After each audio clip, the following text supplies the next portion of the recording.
စာတင်ငန်းထဲမှာကျမမတော်တဲ့ဇက်ဘေးနာကောင်လေးရဲ့လက်ကိုတွားထိမိခဲ့တယ်။သူ့ကိုအနောက်ရှက်ဖြစ်သွားမှစိုးရင်တော့မို့ကျမလည်းချက်ချင်းပဲလူချင်းနဲ့ခွာလိုက်တာပေါ့။ဒါပေမဲ့ကျမရဲ့ရှင်ပြချက်ကိုကြားပြီးတဲ့နောက်မှာတော့သူကဘာမှပြန်မပြောဘဲကျမကိုသူ့နာစီပြန်ဆွဲခေါ်သွားခဲ့တယ်။သူ့ရဲ့မျက်လုံးတွေကိုစိုက်ကြည့်မိတဲ့အခိုက်အတန့်မှာကျမတကယ့်ကိုရင်တွေတုန်ပြီးရှက်မိသွားရတယ်။တကယ်တော့ကျမသူ့ကိုသဘောကျနေရတာကြားပါပြီ။ဒါပေမဲ့ကျမရဲ့ခံစားချက်တွေကိုဖွင့်ပြဖို့ကြတော့ဘယ်တော့မှမရဲခဲ့ဘူးလी။နောက်ရက်မှာတော့ကျမတငယ်ချင်းမလေးနဲ့အတူစာကြီးတိုင်းမှာစာသွားချက်ဖြစ်ကြတယ်။အဲ့ဒီအချိန်မှာပဲတငယ်ချင်းမလေးကရေငက်တယ်လို့ပြောလာတာနဲ့ကျမလည်းသူ့အတွက်အေးအေးသွားပဲပေးဖို့လုပ်တာပေါ့။ကျမထွက်သွားတဲ့နေ့တစ်ပြိုင်နက်ဟိုကောင်လေးကလည်းအိမ်သာသွားမယ်ဆိုပြီးအကြောင်းပြပေးကထွက်လာခဲ့တယ်။ကျမအေးပဲပြီးပြလာတဲ့အချိန်မှာတော့သူကတကားဝမှာရက်ဆောင်နေတာကိုတွေ့လိုက်ရတယ်။ဘာဖြစ်လို့လဲလို့မေးကြည့်လို့လေသူကဘာမှသိမပြောပါဘူး။ကျမလည်းဘာမှအများကြီးဆက်မတွေးတော့မဲတငယ်ချင်းမလေးစီအေးလောင်းပေးလိုက်တယ်။စာချက်လို့ပြီးသွားတဲ့အခါမှာတော့ကောင်လေးကကျမကိုတရားထဲတီးတန့်တွေ့ဖို့ခေါ်တယ်။အဲ့ဒီကြမှာကျမကိုပြောပြတာသူရေထောဝယ်တုန်းကကျမတငယ်ချင်းမလေးဟာဖုန်းနဲ့ကျမရဲ့မှတ်နှုတ်တွေကိုခိုးပြီးတက်ပုံရိုက်နေတာကိုသူကိုယ်တိုင်မြင်နေရတယ်တဲ့။အဲ့ဒါကိုကြားပြီးတော့လေကျမကတိတ်ပြီးအရေးတကြီးမတွေးမိပါဘူး။တငယ်ချင်းမလေးကကျမရဲ့မှတ်နှုတ်တွေကိုပဲကြည့်ချင်လို့ဖြစ်မှာပါလေလို့ပဲတွေးလိုက်တာပေါ့။ဒါပေမဲ့နောက်ရက်စာမေးပွဲဖွေးတဲ့အချိန်မှာတော့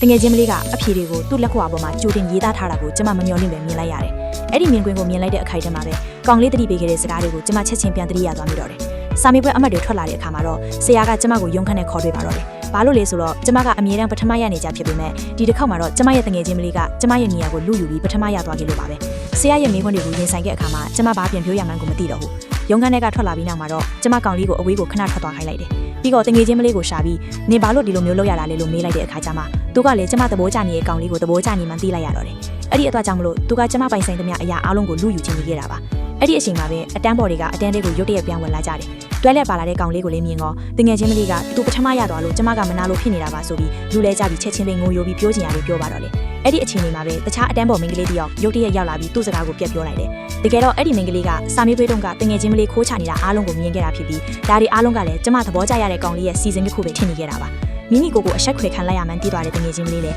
ငိုယိုပြီးထွက်ပြီးတော့ပါတော့လေဒီအဖြစ်အပျက်ကကျမကိုကောင်လေးရဲ့ပေါ်ထားတဲ့ခံစားချက်တွေပိုပြီးတေချာသွားစေပါတယ်။ကျောင်းဆင်းပြီးတဲ့နောက်မှာတော့ကျမကောင်လေးကိုချင်းတွေ့ဖို့ပြောလိုက်တယ်။ကျမဘက်ကဖွင့်ပြောဖို့တတိတွေမနာမနေမွေးနေရတဲ့အချိန်မှာပဲသူကကျမကိုအရင်ဆုံးစပြီးဖွင့်ပြောလာခဲ့ပါတော့တယ်။တကယ်တော့ကျမတို့နှစ်ယောက်လုံးဟာတယောက်ကိုတယောက်အပြန်အလှန်သဘောကျနေခဲ့ကြတာဖြစ်ပြီးတစ်ဖက်လူကအရင်ဆုံးဖွင့်ပြောလာမယ့်အချိန်ကိုပဲစောင့်နေခဲ့ကြတာပါ။သူ့ရဲ့ရိုးသားပြီးကျင်တာတက်တဲ့မျက်လုံးတွေကိုစိုက်ကြည့်နေရင်ကျမလည်းကျမရဲ့ရင်ထဲကခံစားချက်အစစ်အရှည်တွေကိုပြန်လည်ဖွင့်ရခဲ့ပါတော့တယ်။ဒါပေမဲ့ကျောင်းမှာပြဿနာတွေထပ်မဖြစ်တော့ကြောင်းကျမတို့နှစ်ယောက်ဟာတိတ်ဆိတ်ပြီးလျှို့ဝှက်အခြေခရီးလမ်းလေးကိုစတင်ရှောက်လန်းခဲ့ကြပါတော့တယ်။